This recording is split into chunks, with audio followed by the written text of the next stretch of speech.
Ayan mga Mormons yan. Yan, yung mga taong yan, mga Protestant yan. We are called by the name of Abraham.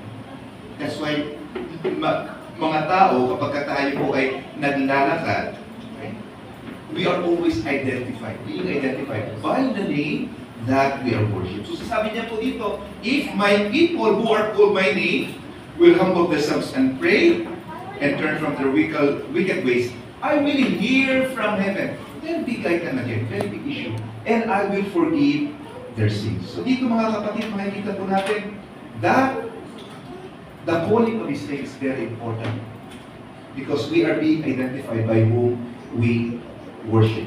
Again, on this important topic, we go to the topic of the name of our Heavenly Father in the New Testament. Kasi sabi ng mga tao, the name of Abba Yahweh, that is very, very correct and true in the Old Testament. But such is not the case in the New Testament. As a matter of fact, sabihin nila, in the New Testament, people no longer call on the name of our Heavenly Father, and according to their accusation, yung Savior daw natin, hindi tumawag sa pangalan ng ating Ama. Okay. So yan po yung ating pag-uusapan ngayon mga kapatid. Because there is no person more qualified to teach us of the matters of faith and about our Heavenly Father, having the right relationship with our Heavenly Father, than our Savior, Yeshua Himself. Kita lang po natin, Yeshua to live a perfect life. He is without sin, and He has set a perfect example for us to follow. In other words, mga kapatid, if Yeshua called on the name of the Heavenly Father, we should do so. Pag hindi niya ginawa yun at bawal pala, then we should do the same.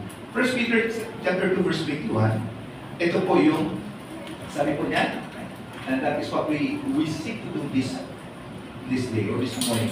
We will know and we will learn if Yeshua called on the name of our Heavenly Father. Okay, so sabi po dito, for you were called to this, for even Messiah suffered on our behalf, leaving behind an example for each and every one of us. So dito mga kapatid, if we are going to read from the scriptures that Yeshua called on the name of the Heavenly Father, then we should do the same. And if He did not, then there's no reason for us na.